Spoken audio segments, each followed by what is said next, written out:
देता दान उसका जीवन बने महान।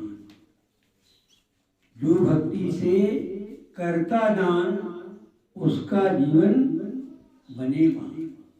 जो भक्ति पूर्वक दान करता है, भक्ति से मतलब नवदा भक्ति, क्योंकि ये नवदा भक्ति नौ पुण्य की उपलब्धि कराने वाली है।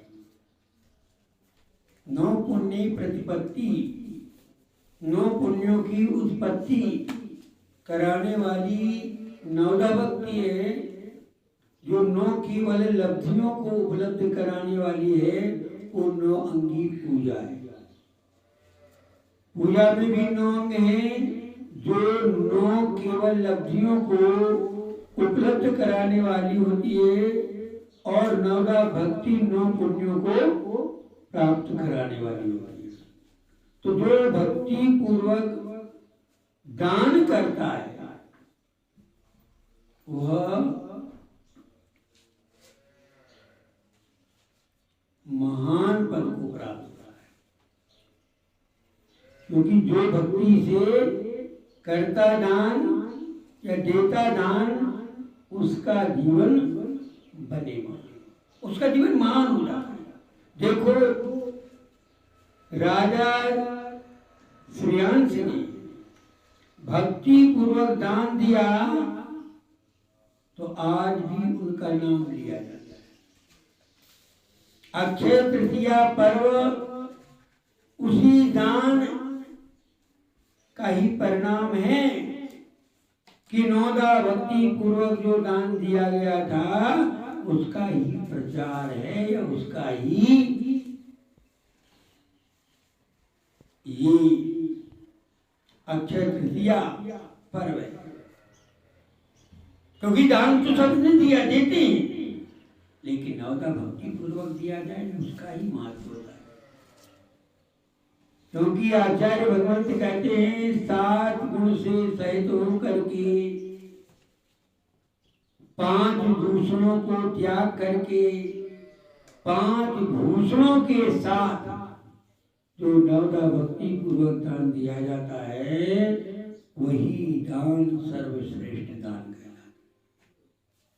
उस दान के प्रभाव से ही पंचाश्चर्य होती है। आज भी देखने को मिलता है कि पूरे पंचाश्चर्य होते। पहले देवों द्वारा हुआ करते थे, लेकिन आज मनुष्यों के द्वारा होते हैं। मनुष्य लोग भी पंचाश्चर्य करते, जय जय। जब आहार होता है, महाराज आते हैं तो जय जयकार लगते हैं, बाजे बजते हैं, ये बुद्धि का प्रतीक है। लोग गंधोदक लेते हैं, मंद सुगंध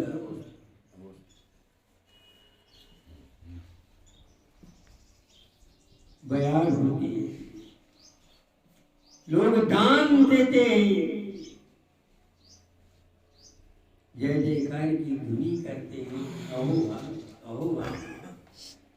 कहने का तात्पर्य है कि जो दान की विधि को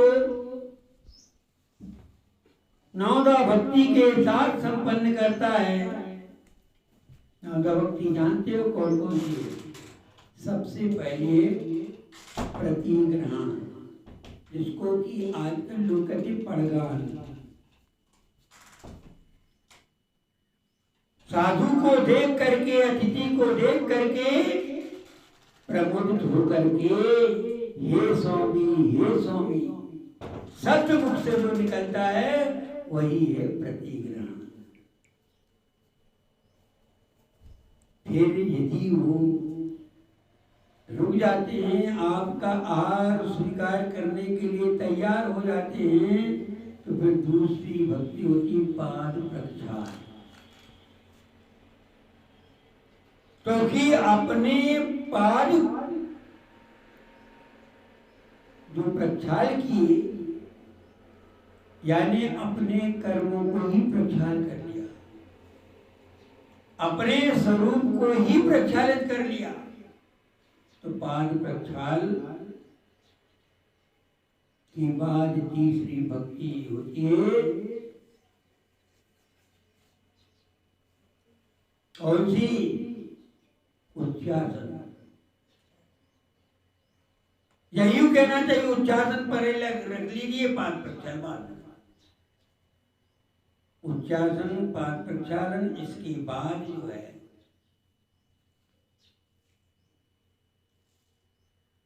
नमस्कार, पूजन। चौथी पूजन है, पूजा करिए, फिर नमस्कार करिए, फिर चार भक्ति में मन शुद्धि, वचन शुद्धि, काय शुद्धि और आहार, यानी प्रतिग्रहण करिए, उच्चासन दीजिए, पाद प्रक्षाल कीजिए, पूजन कीजिए, नमस्कार कीजिए, फिर मन शुद्धि, वचन शुद्धि, काय शुद्धि और आहार जल शुद्ध। इतना ही बोलना है, आगे नहीं बोलना। कुछ लोग बोलने लग जाते हैं अंजलि छोड़ या मुद्रा छोड़, पूजन ग्रहण कीजिए। ये कहने की क्या जरूरत है? क्यों छोड़िए? क्यों छोड़िए मुद्रा? अरे मुद्रा को समझते किसको कहते हैं? अंजलि को समझते किसको कहते हैं? अरे मुद्रा को छोड़ देंगे, नग्न मुद्रा होती है, सभी भी तेरागी नग्न मुद्रा। मुद्रा को छोड़ देंगे तो फिर क्या होगा? नहीं।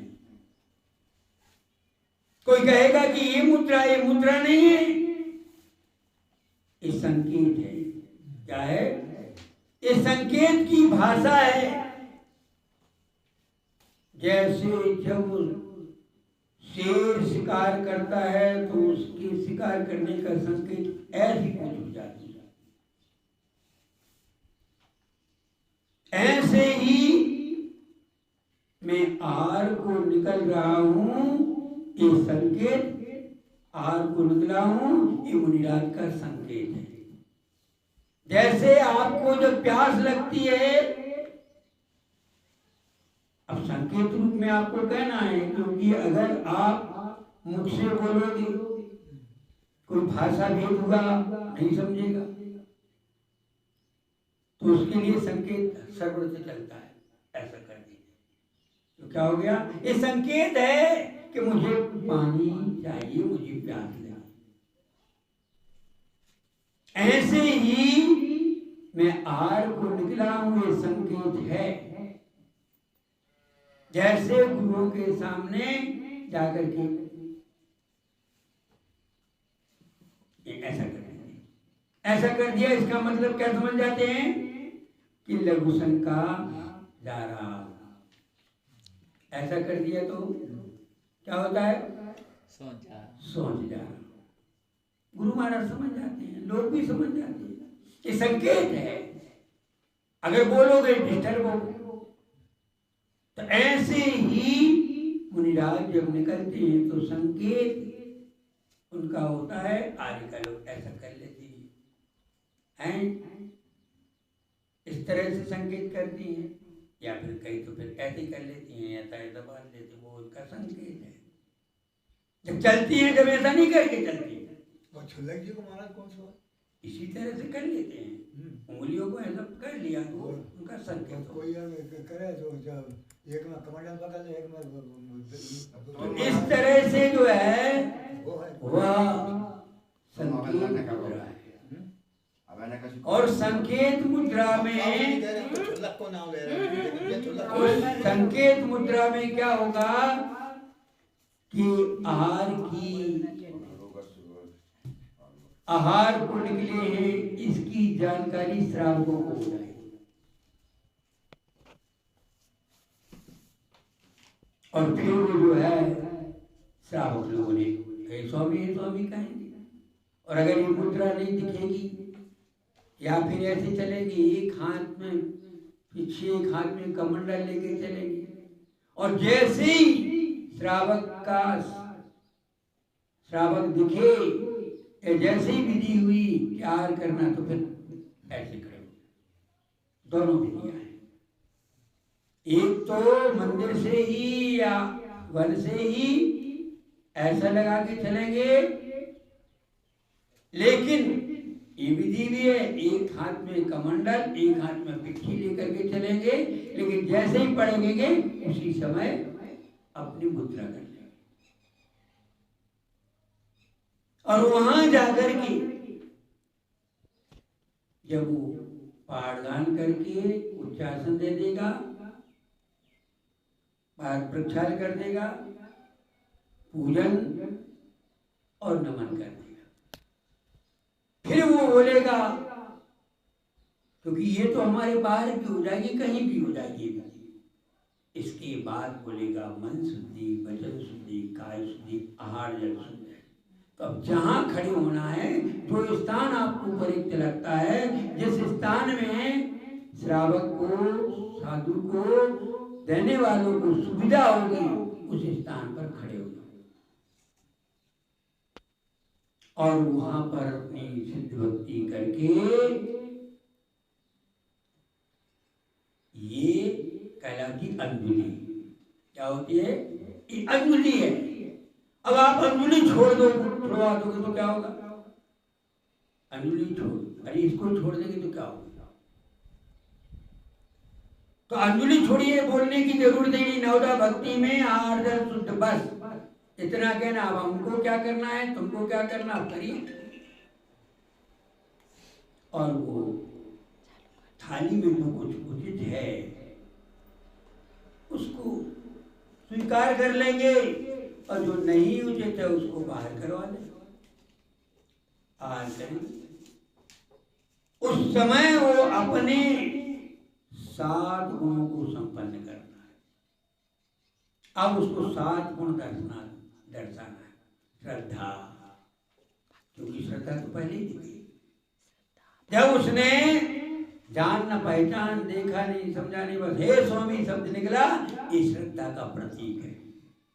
और जब वो प्रदक्षिणा लगाई, ये भक्ति का प्रतीक है। और वह लेकर के चला, ये तुष्टि का प्रतीक है, संतोषी आती है। ऐसा नहीं कि बस आगे महाराज खड़े हैं और दूसरे हे स्वामी दूसरे को चिल्ला रहा है, इसका मतलब उसको अभी तुष्टि नहीं है, संतोष नहीं है, अभी उसको संतोष नहीं है, और चाहिए। भैया जो आ गए उनका तो गुरु पहली व्यवस्था, श्रद्धा, भक्ति, तुष्टि। और फिर वो जो पूजा विधि करता है, उच्चासन देता है, पाठ प्रचार करता है, ये विज्ञान का प्रतीक है उसका। फिर वह अपने सामान को, सामग्री को निकाल के उन्हें दिखाता है, ये ले लो, इसमें ये बताता है, यही तो अलुद्धता को दिखाता है। उसको लोभ नहीं है, उन लोगों को जितना चाहिए तो चाहिए, हमारे पास है, ऐसा नहीं कि कटोरी में एक एक चम्मच निकाल दिया, गलत प्रथा है। ये उसको लोभ वृत्ति दर्शा रही है, दाता की लोभ वृत्ति है। अलुद्धता ये है कि जो कुछ बनाया सब दिखा दो, पूरा का पूरा अलोभ है। अब जितना तुमको चाहिए लेके, बाकी तो तुम्हारे पास ही बचना। और नहीं तो क्या कर, एक एक कली रख दी, अलुद्धता। अब जब मुनिराज खड़े हो रहे, कहीं हो रहे, क्या है, तो उसको क्षमा। अब कौन आदमी दिया है, कौन ने क्या दे दिया, वो महाराज जो लेते जा रहे हैं, कुछ आगे पीछे हो जाता तो उसमें क्षमा। फिर इतना सत्व, जो कुछ भी बोलना, सत्य बोलना, शुद्धि बोलोगे ना, तो शुद्धि जब बोलती हो तो आपका सत्य प्रकट हो जाता है। जब आप आहार चालू करते हो तो तुम्हारा सामर्थ्य प्रकट होता है। ये नवदा भक्ति और भूषण दूषण, 5 भूषण है। अहोभाग्य से देना, आहा प्रसन्न उत्साह पूर्वक देना, दे करके पछताना नहीं, पछताओगे तो दूसरा बन जाएगा। तो जो भी कहने का मेरा तात्पर्य है कि दाता जो कुछ भी देता है, या जो भक्ति से करता दान या जो भक्ति से देता दान उसका जीवन बने महान, वह भोग भूमि का अधिकारी होता है, वह उत्तम श्रेष्ठ स्थान